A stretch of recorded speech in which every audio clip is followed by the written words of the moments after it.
I always believed my greatest enemy would come from the outside. I never imagined the most lethal poison was being served with a smile at my own table. When that note was discreetly passed into my hands during my 60th birthday party, my world turned upside down. Don't drink the tea. Your life is in danger. What happened over the next 24 hours destroyed my family and made me question everything I thought I knew about the people I loved most. But before I continue, make sure you're subscribed to the channel and drop a comment below telling us where you're watching from. We love to see how far our stories travel. My name is Eleanor Vance, and 2 years ago, I discovered the true meaning of fear. Not the fleeting fear of a sudden fright or a piece of bad news, but the deep, paralyzing terror of knowing that someone you trust wants to see you dead. The story began on a spring evening in Chicago. My son, Robert, had organized a surprise dinner for my 60th birthday at the Gilded Olive, a charming Italian establishment in the Lincoln Park neighborhood. The place was cozy, with exposed brick walls, wrought iron chandeliers, and that unmistakable aroma of basil and garlic hanging in the air. The dark wooden tables covered with red and white checkered tablecloths gave the place a rustic, familiar feel. I was beaming that night, wearing a navy blue dress I had bought especially for the occasion. Robert, ever the thoughtful son, had reserved the best table in the restaurant, near a window overlooking a garden lit by tiny white lights that looked like earthbound stars. Diana, my daughter-in-law, was by his side, wearing a sleek black dress that contrasted with her pale skin.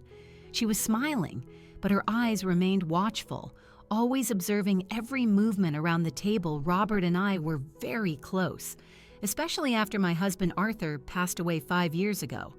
My son had been my rock, my strength to carry on.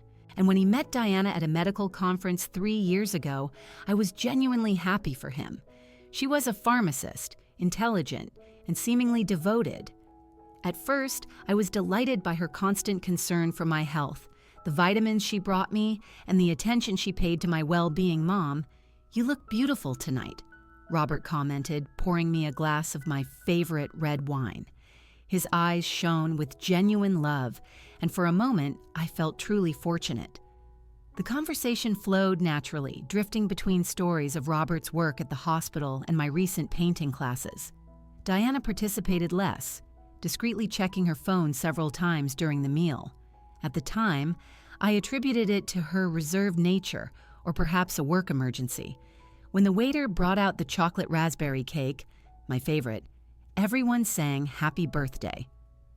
Robert made an emotional toast to the strongest woman I know, who taught me everything about resilience and unconditional love. Diana raised her glass with a smile that didn't quite reach her eyes. To Eleanor, a special mother-in-law. The hesitation in her voice was subtle, but I heard it. It was at that moment that everything changed. As the waiters served the herbal tea I always ordered to accompany dessert, a young waitress with curly hair approached to wipe something from the table. With an almost imperceptible movement, she slipped a small, folded piece of paper under my napkin. Our eyes met for a second, hers filled with urgency and fear. With trembling hands, I hid the note in my lap and opened it discreetly. The message, written in a hurried scrawl, read, "Don't drink the tea. Your life is in danger." I've been watching for weeks. I felt my heart race and the blood freeze in my veins. My first reaction was to look at the steaming cup of tea in front of me, the same herbal tea I drank almost every night. Suddenly, that amber liquid seemed dark and menacing. "Eleanor, your tea is going to get cold," Diana commented, her eyes fixed on my cup. There was something predatory in her gaze that I had never noticed before, an almost imperceptible anticipation.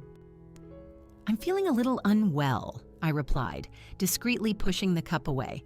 "I think I ate too much." Diana's expression shifted subtly, an almost imperceptible twitch at the corner of her mouth, a flash of irritation that disappeared as quickly as it appeared. "But you always have tea after meals. It helps with digestion, remember? You told me so yourself." Her insistence set off an alarm in my mind. Why was she so concerned about my tea? Robert, however, seemed oblivious to the growing tension, busy cutting the cake and serving the guests I need to use the restroom, I announced, standing up on shaky legs. On my way, I looked for the waitress who had passed me the note, but she was nowhere in sight. In the bathroom, I faced my reflection in the mirror. The face staring back at me seemed to have aged 10 years in 10 minutes. My hands trembled uncontrollably as I reread the message, hoping the words had magically transformed into something less terrifying. But there they were, accusatory. Your life is in danger. Who would want to harm me, and why? The only person who had insisted on the tea was Diana, my own daughter-in-law. The idea was so absurd I almost laughed, but then I remembered small incidents from the past few months. The moments of confusion after drinking the teas she prepared, the inexplicable fatigue, the memory lapses she made a point of highlighting in front of Robert Mom. "You've told me that story 3 times today," he'd say, concerned. "Are you feeling okay?" And Diana was always there, observing, suggesting that maybe I needed a more thorough checkup, or casually mentioning very good nursing homes she knew about through her work in the pharmaceutical industry. When I returned to the table, I made the most difficult decision of my life. With a calculated move, I switched my cup with Diana's while she was distracted talking to Robert. If I was wrong, nothing would happen. If I was right... Diana turned and took the cup, my cup, without noticing the switch. She took a small sip, her eyes never leaving mine, as if she were waiting for a reaction. We continued the celebration, eating cake and feigning normalcy, but my heart was beating so loudly I feared everyone at the table could hear it. Exactly 13 minutes later, I counted every second, Diana brought her hand to her throat. Her face, normally pale, turned even whiter, taking on an alarming grayish hue. Beads of sweat began to form on her forehead. I'm not feeling well," she murmured, before slumping sideways. The cup fell and shattered on the wooden floor, the amber liquid pooling at her feet like a silent accusation. The restaurant descended into chaos. Robert, a doctor trained for emergencies, immediately placed her in the recovery position while shouting for an ambulance.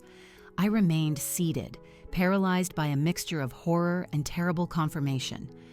My daughter-in-law had tried to poison me, and now she was tasting her own medicine. In that moment, amidst the panicked screams and the scurrying of waiters, I realized my life would never be the same. The trust I had placed in my family had been brutally betrayed, and the road ahead was shrouded in darkness and uncertainty. I had survived tonight, but at what cost? The ambulance arrived in less than 10 minutes, its pulsing lights coloring the restaurant in flashes of red and blue. The paramedics worked quickly, placing Diana on a stretcher while asking urgent questions about what she had consumed. Robert, his voice choked with fear and confusion, couldn't answer coherently. "It was the tea," I said, my voice sounding strangely calm despite the whirlwind in my chest. She drank the herbal tea. As the ambulance disappeared into the night, taking Diana and Robert to Northwestern Memorial Hospital, I was left behind with the crumpled note in my pocket and a terrible certainty growing in my heart I was not safe within my own family. From that moment on, my life as I knew it was over. A new reality, grim and dangerous, had begun, and I needed to find strength I didn't even know I possessed to survive what was to come. That night in the hospital was the longest of my life. The emergency room hallway, with its relentless fluorescent lights and the sharp smell of disinfectant, felt like a purgatory where I was condemned to wait while my world fell apart. Robert alternated between staying by Diana's side in the ICU and coming back to sit with me in the waiting room, his face a mask of confusion and despair. "The doctors say it's digoxin poisoning," he informed me, running his hands through his already disheveled hair. "It's a compound used in heart medications. In high doses," he didn't need to finish the sentence, As a doctor, Robert knew exactly what that meant. As a son and husband, he refused to process the implication. But how did this happen? She doesn't have a heart condition. Why would there be digoxin at the restaurant? His questions echoed off the sterile walls, each one a dagger in my heart. I could have told him the truth right then. I could have shown him the note, explained the swapping of the cups. But something stopped me. A self-preservation instinct told me that without concrete proof, my accusations would sound like the ramblings of a possibly confused old woman. Exactly how Diana had been painting me to Robert for the past few months. "I don't know, son," I replied, holding his hand. "Let's wait for the doctors to find out more."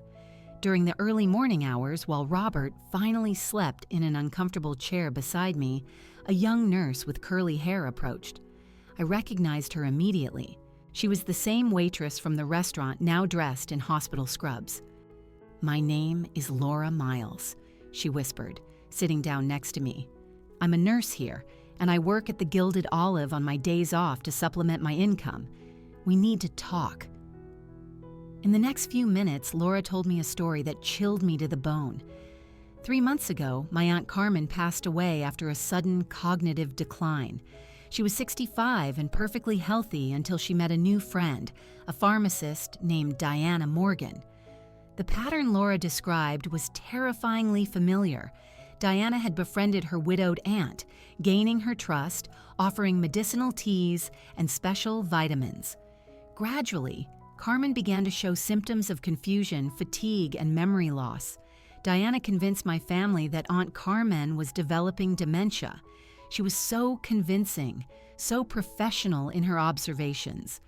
Within 2 months, my aunt was admitted to a nursing home. A month later, she died of natural causes. Laura had been suspicious at the time, but had no proof.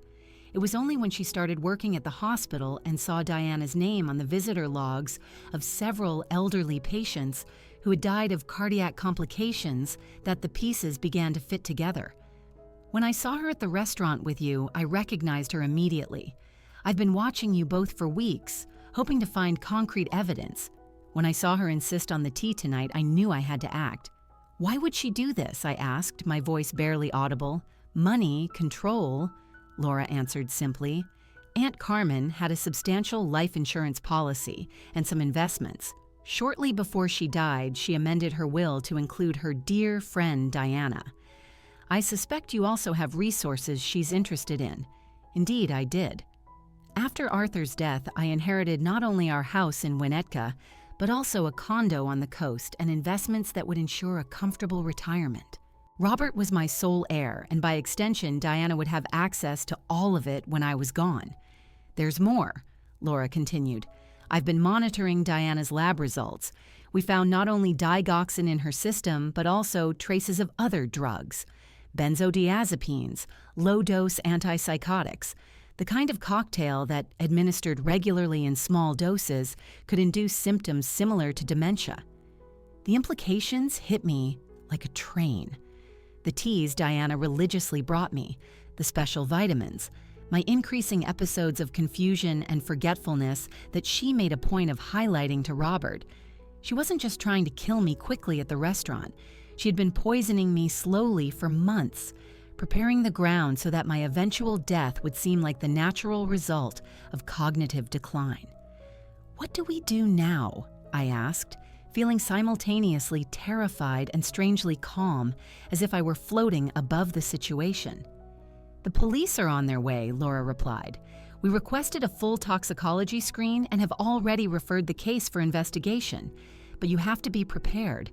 Your son is going to need a lot of support when he finds out the truth." When Robert woke up, he found not only doctors and nurses, but also 2 detectives from the Chicago Police Department. What followed was an avalanche of revelations, evidence, and interrogations that transformed the worst day of my life into something even bleaker. The contents of the teacup were analyzed and confirmed the presence of a lethal dose of digoxin, enough to cause a cardiac arrest that would seem natural in a woman of my age, especially one who was supposedly showing signs of cognitive decline. The detectives searched the apartment Robert shared with Diana and found a veritable pharmaceutical arsenal hidden in a false bottom of her lingerie drawer. Digoxin, benzodiazepines, antipsychotics, and other drugs I couldn't even pronounce.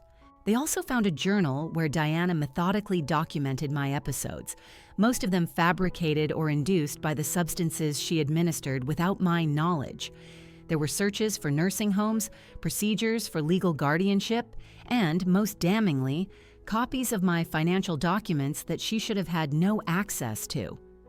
Robert crumbled in the face of this evidence.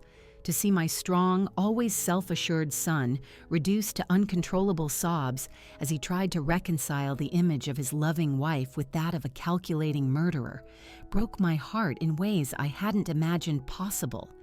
"How did I not see it?" he repeated between tears. "How could I have been so blind?" The answer was simple and devastating. Love hadn't blinded him. Robert loved Diana and trusted her implicitly.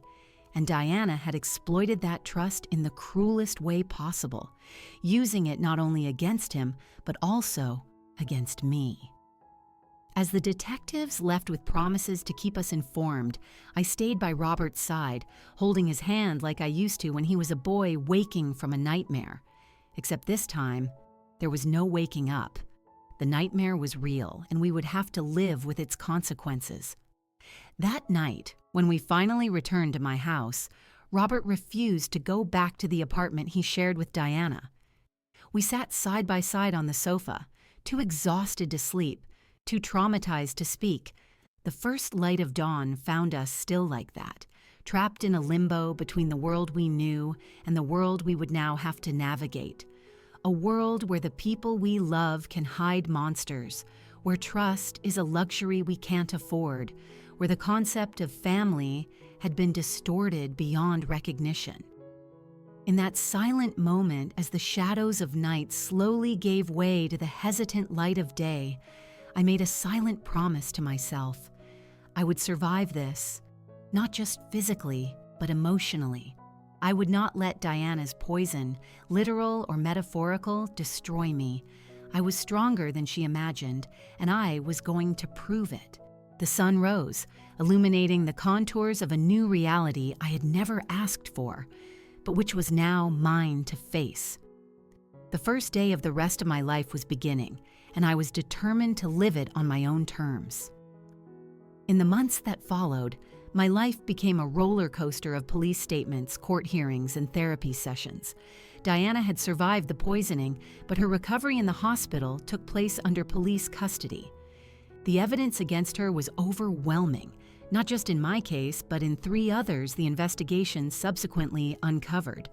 The first time I saw her after that night at the restaurant was in the courtroom, sitting next to her lawyer, looking frail in her orange prison jumpsuit. Her eyes, which once seemed kind, now looked empty, windows to avoid where a soul should be. When our gazes met, I saw no remorse or regret. I saw only cold anger at being caught and a calculating mind assessing the damage. In that moment, I understood that the woman I thought I knew had never really existed. She was just a mask, a role she played to achieve her goals. The prosecutor presented the case with clinical precision. Diana Morgan, 32, a respected pharmacist, had systematically manipulated and poisoned 4 elderly individuals over the past 3 years. In 3 cases, she had gained access to their finances before their natural deaths. I was the only one to escape, thanks to Laura's intervention. The defendant not only betrayed the trust of vulnerable people, the prosecutor declared, but she abused her professional knowledge of medications to cause prolonged suffering. She wasn't seeking quick deaths, but slow, painful declines that would allow for the financial and emotional manipulation of her victims and their families.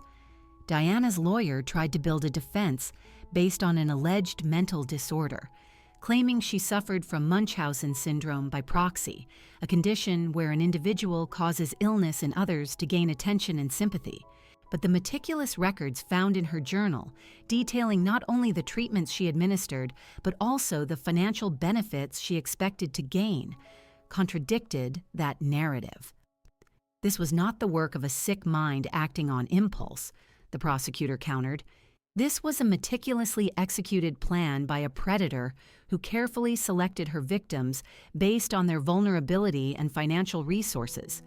Sitting in the courtroom, listening to the clinical details of how my own daughter-in-law had planned my demise, I felt a strange dissociation, as if they were talking about someone else, not the woman who had sat at my table, smiled at my son, and called me Mom. Robert sat rigidly beside me, his face an impenetrable mask of contained pain. Occasionally, his hand would find mine, squeezing it tightly when a particularly painful detail was revealed.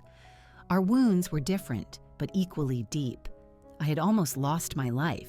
He had lost the woman he loved and the life he had imagined for himself.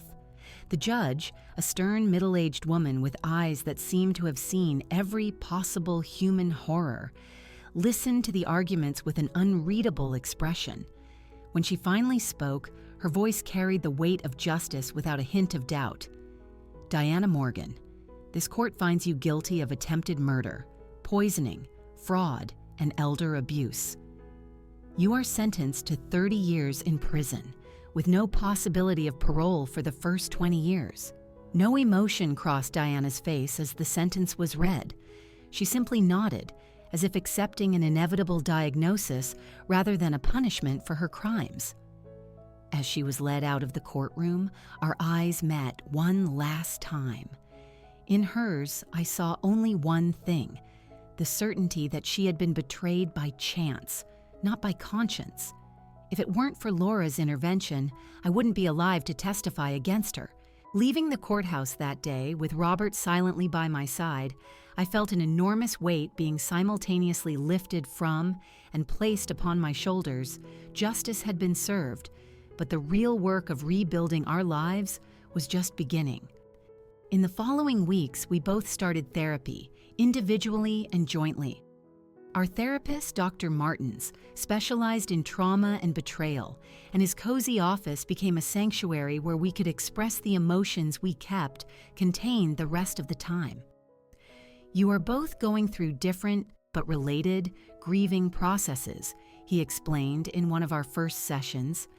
Eleanor, you are processing not only the betrayal and the attempt on your life, but also the loss of the basic trust we all need to function in the world, Robert. You are mourning not only the loss of the wife you thought you had, but also the guilt of not having recognized the signs. It was true. Each of us bore different scars from the experience. For me, the hardest part was relearning to trust, not just others, but my own instincts. So many times I had felt that something was wrong, but had dismissed those feelings as paranoia or confusion. Diana had conditioned me to doubt myself, and that was a hard habit to break, I should have noticed. Robert would repeat in our sessions, the guilt gnawing at him. There were signs. The changes in your memory started exactly when Diana began preparing your teas. She insisted that I notice every little lapse of yours, every moment of confusion, and I, as a doctor, should have questioned it, investigated. The guilt is not yours, I would assure him, although secretly, in my darkest moments, a small part of me felt anger that he hadn't protected me. She deceived us all. Gradually, through many painful sessions, we began to process our grief and find a path forward. Robert decided to take an extended leave of absence from the hospital, unable to trust his own clinical judgment after failing so completely to recognize the signs of poisoning in his own mother. As for me, I decided I needed a complete change of scenery. The house where I had lived with Arthur for decades, where I had raised Robert, was now tainted by the memories of Diana, bringing her poisoned teas, watching me with those calculating eyes as I slowly lost control of my own mind.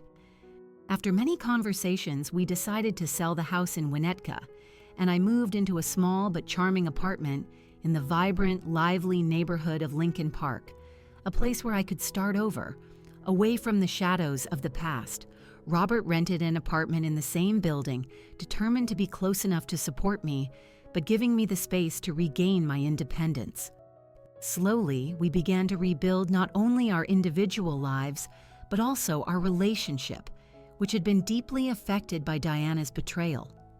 One of the hardest things was facing the physical after effects of the chronic poisoning. Although the doctors had assured me that most of the drugs had been cleared from my system, some effects lingered. Occasional memory lapses, unexpected fatigue, moments of disorientation. Your body went through a significant trauma, my neurologist explained. It takes time for the nervous system to fully recover. But the good news is, we don't detect any permanent damage. With time and proper care, you should regain full function. That assurance should have been comforting, but instead, every episode of confusion, every forgotten word brought back the terror of those months. But it was her strength of spirit and determination that truly inspired me. My aunt didn't get a chance, she told me one day as we walked through Lincoln Park, but you did. Every day that you live well, every moment you refuse to be defined by what Diana did is a victory. Not just for you, but for all the victims who couldn't see justice done. Her words touched me deeply, giving a purpose to my survival that went beyond mere existence. I was not just a victim who had escaped. I was a survivor with a story to tell, a testimony that could, perhaps, save other lives. With that renewed purpose, I began to get involved with support groups and organizations that work to prevent elder abuse. My experience, though traumatic, gave me a platform to talk about the signs of manipulation and abuse that often go unnoticed. Slowly, day by day, I regained not only my health, but also my voice and my confidence. The poison Diana had injected into my body was dissipating, and with it, the poison of doubt and fear she had planted in my mind. The path to recovery was not linear. There were good days and bad days, but every morning I woke up. Every decision I made for myself, every moment of mental clarity was a small victory against the plan that had almost taken everything from me. And on the nights when fear threatened to overwhelm me, I remembered the judge's words at the end of the trial, directed not to Diana, but to me, Mrs. Vance. Your courage not only saved your life, but potentially the lives of many others. True heroism is not in never falling, but in rising every time we fall. I had fallen, or rather, I had been pushed, but now I was rising, stronger and wiser than before. And that, perhaps, was the greatest victory of all. A year after the trial, I was invited to speak at a symposium on elder safety and protection at the University of Chicago. I was nervous. Public speaking was never my forte, and sharing my story with strangers meant reliving moments that part of me wanted to forget. But Laura, who now coordinated an elder abuse awareness program, had convinced me that my testimony could make a difference. Your story can save lives, she insisted. People who might be going through similar situations but don't recognize the signs or are afraid to speak up. The auditorium was packed. Healthcare professionals, social workers, medical students, and family members of the elderly. As I stepped onto the stage, my hands trembled slightly. I took a deep breath, looked at Laura and Robert in the front row, and began to speak. My name is Eleanor Vance. A year ago, I was being slowly poisoned by someone I loved and trusted. Someone who had entered my family, gained my trust, and was methodically preparing me for a death that would seem natural and inevitable. For the next hour, I shared every painful detail, the tease, the growing confusion, the subtle manipulation, the way Diana had positioned herself as a concerned caregiver while slowly robbing me of not only my health, but my dignity and autonomy. The most dangerous poison she administered was not the one she put in my tea, I explained.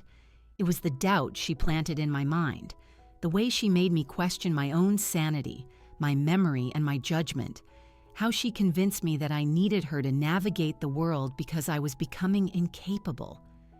I spoke about the warning signs that now, in retrospect, seem so obvious: Diana's insistence on medicating me, her excessive interest in my finances, the way she isolated Robert and me from each other, always serving as the intermediary for our communications. The greatest weapon of predators is isolation, I continued. They separate their victims from their support networks.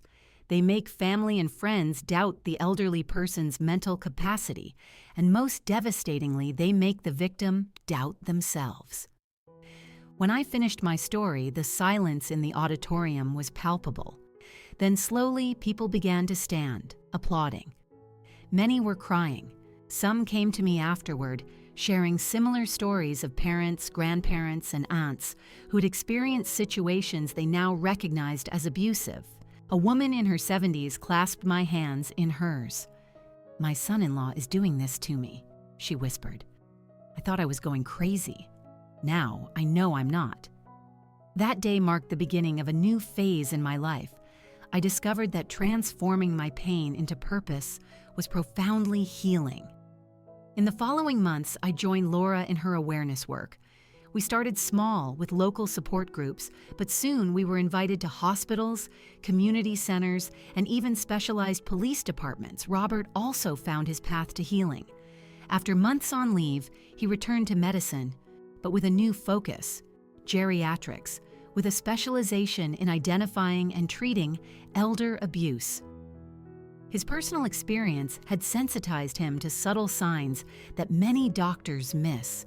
"You know, Mom," he told me during one of our Sunday dinners, now a renewed tradition, "I think I finally understand why you always said that sometimes bad things happen to put us on the right path. It wasn't that I believed the universe had orchestrated my attempted murder to teach us a lesson, but there was an undeniable truth in the fact that our tragedy had reoriented us toward a greater purpose." In my new apartment, I created a small painting studio, a hobby I had abandoned during the months of poisoning when my hands trembled too much to hold a brush. Now, colorful canvases decorated my walls, not masterpieces certainly, but vibrant expressions of a reclaimed life. On one particularly significant morning, I received an unexpected call. It was from the state women's prison where Diana was serving her sentence. She had requested a visit from me. My first reaction was an immediate refusal. Why would I want to see the woman who had tried to destroy me? What could there be to say?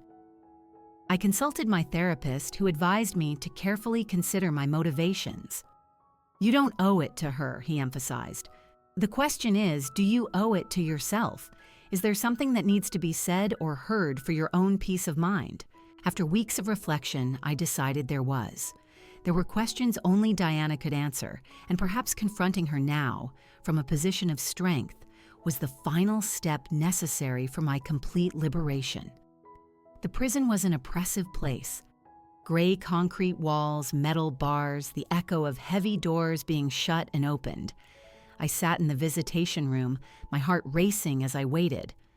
When Diana entered, I almost didn't recognize her.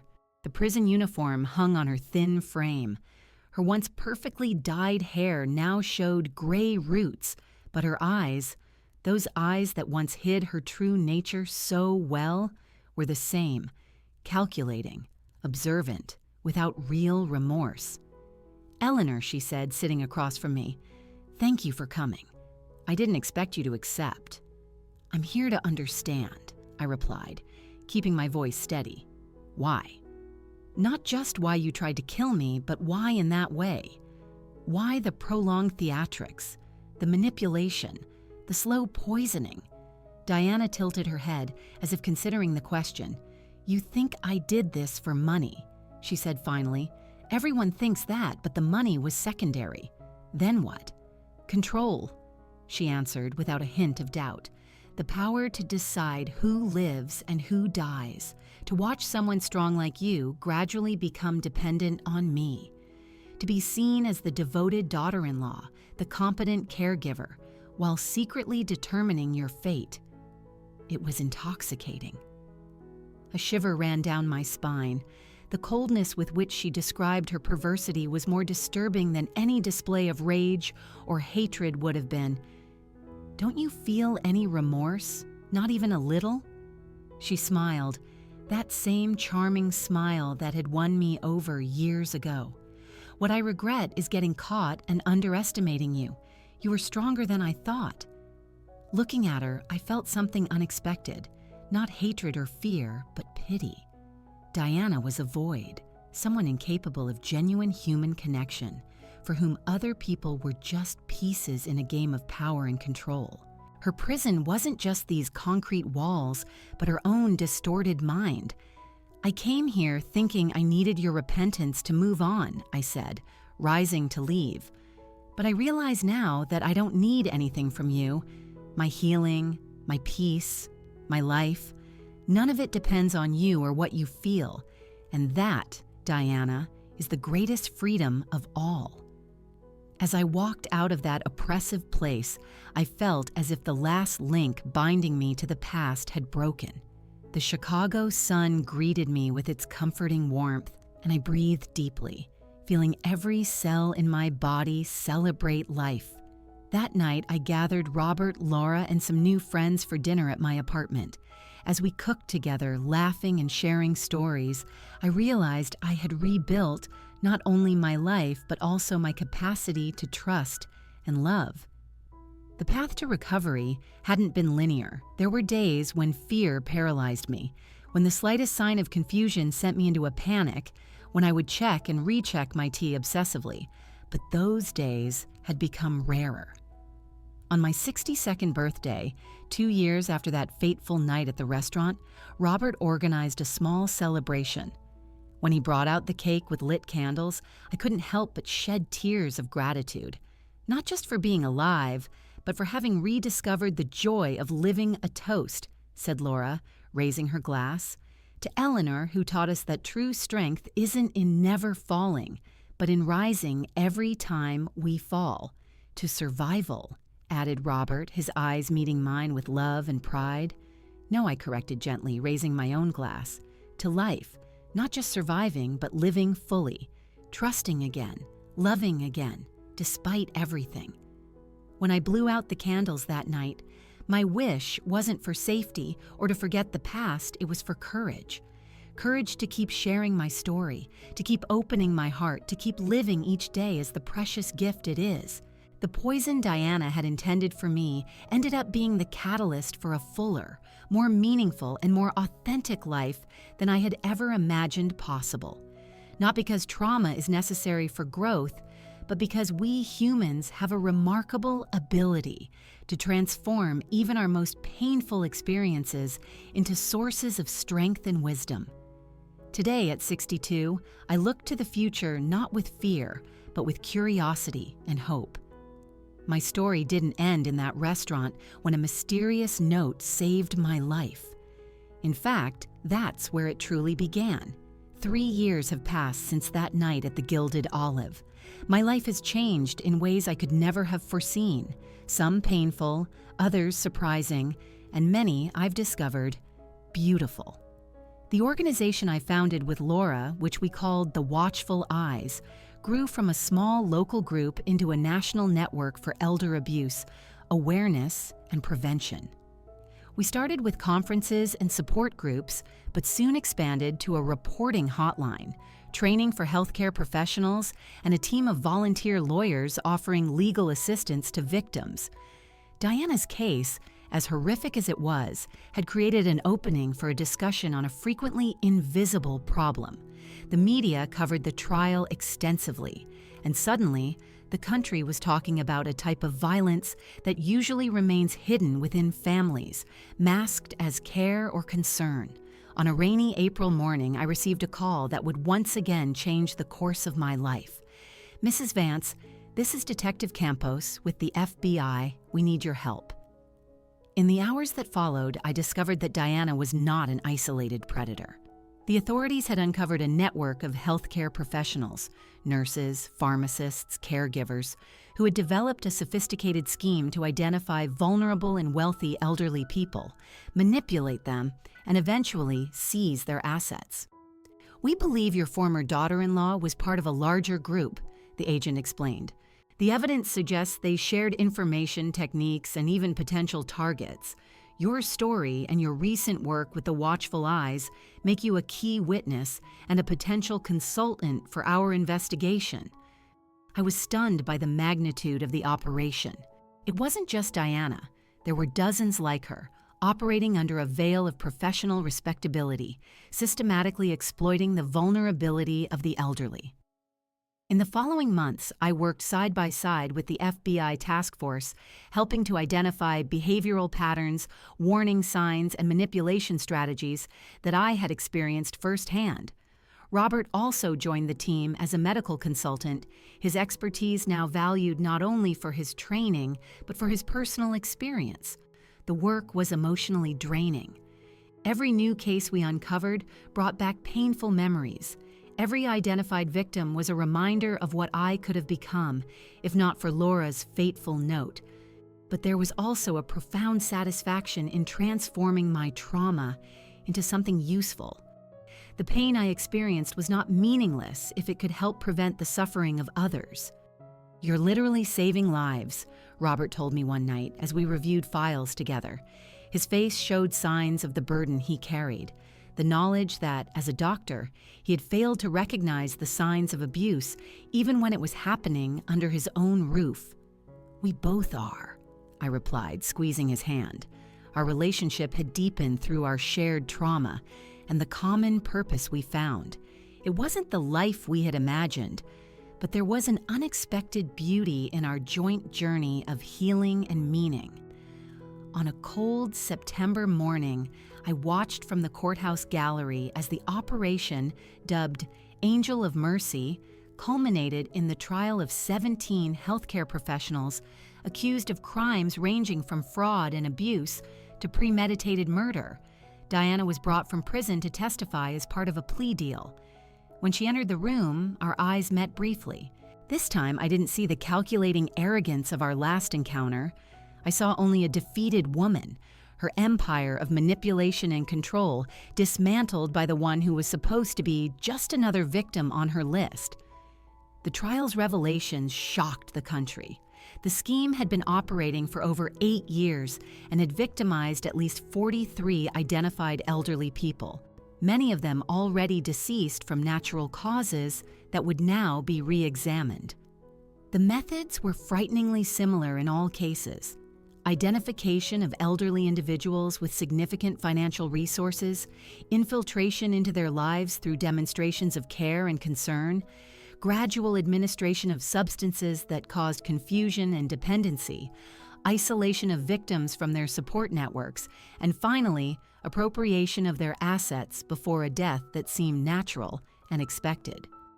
"This is not just a series of individual crimes," the prosecutor declared in her closing argument. "It is a systematic attack on the most vulnerable members of our society, perpetrated by those who swore to care for them." The sentencing was historic. Sentences totaling hundreds of years in prison and a change in elder protection policies that would have repercussions for decades.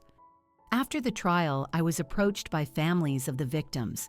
Their stories were variations of my own: the confusion over the changes in their loved one's behavior, the guilt for not realizing what was happening, the anger at having trusted the very predators.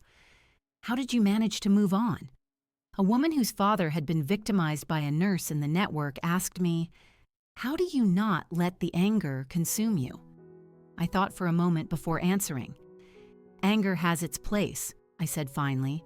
"It was the fuel that kept me fighting for justice when all I wanted to do was hide and heal. But if you let it define your life, then they win again. They've already stolen so much from us. We can't let them steal our future, too." After the trial, Robert and I decided it was time to expand our work beyond the borders of Chicago. The problem of elder abuse knew no geographical or socioeconomic boundaries, and the lessons we had learned were universal. We began traveling the country, sharing our story, training professionals, and educating communities. From Miami to Seattle, from large cities to small rural communities, we carried the message that protecting the elderly was a collective responsibility, not just an individual one. On one of those trips, in a small town in rural Montana, I received a call that seemed to bring things full circle. It was Laura, now the national coordinator of the Watchful Eyes and my dearest friend. Eleanor, the prison called. Diana wants to see you. She's sick. Terminal cancer. The doctors say she has a few weeks left. My first instinct was to refuse. I had already confronted Diana. I had said what I needed to say. What good could come from another encounter? But I decided to go. The Diana I found in the prison infirmary was just a shadow of the woman I knew. The cancer had consumed her, leaving her frail and diminished. Her eyes, once so cold and calculating, now seemed dull and distant. "You came," she whispered, her voice barely audible. "I came," I replied, sitting in the chair beside her bed. "Why did you want to see me?" She coughed, a dry, painful cough that shook her entire fragile body. "I wanted to see your face one last time, the face of the woman who destroyed everything I built." Even on the brink of death, Diana refused to accept responsibility to her. I wasn't the victim who escaped, but the adversary who defeated her in her perverse game. I wasn't the one who destroyed what you built, Diana. Your own actions, your own choices did that. She let out a weak laugh. Semantics. We sat in silence for a moment, the beeping of the machines the only sound in the sterile room. "You know what's funny?" she said finally. "I'm not scared now. You'd think someone who caused so many deaths would fear her own. But no, it's just nothing." I looked at her, really looked at her, and I saw the terrible truth of her existence. Diana had spent her life seeking power over others, controlling lives and deaths as if she were a goddess. But in the end, she was just a woman dying alone, with no real connections, no genuine love, no legacy beyond the pain she had caused. "I didn't come here to see you suffer or to have some kind of revenge," I said softly. "I came to say that I forgive you." Her eyes widened in surprise. "You forgive me? After everything I did? I don't forgive for your sake, but for mine. Carrying hatred and anger is another kind of poison, one that I refuse to allow in my life. So yes, I forgive you, and I hope in your final moments you find some peace." Unexpected tears welled up in Diana's eyes, the first genuine emotion I had ever seen from her. "You really did defeat me," she murmured, "in every way." As I left the prison that day, I felt a weight being lifted. Not just the weight of the anger I carried, but the weight of allowing my story to be defined by her. Diana had been a chapter in my life, a painful and transformative chapter, but only a chapter. The rest of the story was still being written, and it was mine to write. Robert was waiting for me in the car, his anxious face searching for signs of how the encounter had affected me. "How are you?" he asked, concern evident in his voice. I thought for a moment, truly reflecting on the question. "At peace," I answered finally. "I think I'm finally at peace." As we drove back to our hotel, I watched the mountainous landscape of Montana, the green valleys, the small white houses dotting the hillsides, the infinitely blue sky above, the simple perennial beauty of life going on, resilient and stubborn, in spite of everything.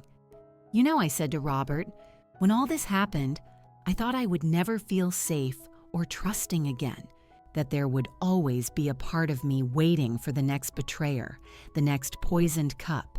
He nodded, understanding. "And now? Now I understand that complete safety is an illusion. There will always be risks. There will always be people who want to hurt others. But there will also always be Lauras, people who risk everything to help strangers, and there will always be the chance to transform our pain into purpose, our wounds into wisdom." Robert smiled, his eyes shining with unshed tears. "You're incredible," You know that? I laughed, feeling a lightness I hadn't experienced in years. I'm not incredible. I'm just a survivor who learned that the real victory isn't just in surviving, but in living fully afterward. 3 months later, Robert and I were in Washington, D.C., witnessing the passage of new federal legislation for elder protection that included many of the recommendations based on our experience. The law, which became informally known as Eleanor's Law, strengthened monitoring mechanisms for healthcare professionals working with the elderly, created new protocols for identifying abuse, and established tougher penalties for crimes against vulnerable people. As I returned to my seat after my testimony before Congress, I found a small envelope on my chair. Inside was a handwritten note. Aunt Carmen would be proud. Thank you for giving meaning to her loss, Laura. The words touched me deeply. This was what we had managed to do: transform personal losses into collective protection, individual pain into shared purpose. That night, in my hotel room, I opened my journal, a habit I had developed as part of my healing process. On the blank page, I wrote, "Today, at 63, I understand that our true strength is not in never being hurt, but in how we respond to the wounds. The poison meant to destroy me became, in some mysterious way, the catalyst for the most meaningful life I ever lived. Not because trauma is necessary for growth, but because we humans have this remarkable ability to transform even our most painful experiences into a source of strength and wisdom." The antidote to Diana's poison was not just the medical intervention that saved my life that night in the restaurant. It was every choice I made afterward. Choosing trust over fear, purpose over victimhood, forgiveness over revenge. It was every person who came into my life: Laura with her courage, the survivors with their stories, Robert with his unwavering love. Today, I am not just a survivor. I am a woman fully alive, fully present, embracing every moment with gratitude and purpose. And that, perhaps, is the greatest victory of all. I closed the journal and walked to the window. D.C. stretched out before me, its lights glittering against the night sky like terrestrial stars.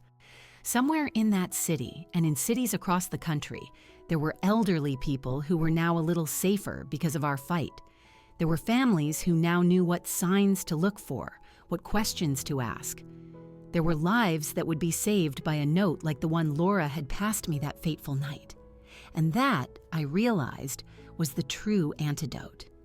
Not just for the literal poison that almost took my life, but for the metaphorical poison of despair, fear, and distrust that could have consumed me afterward. The antidote was in transforming personal experience into collective good, private pain into public purpose.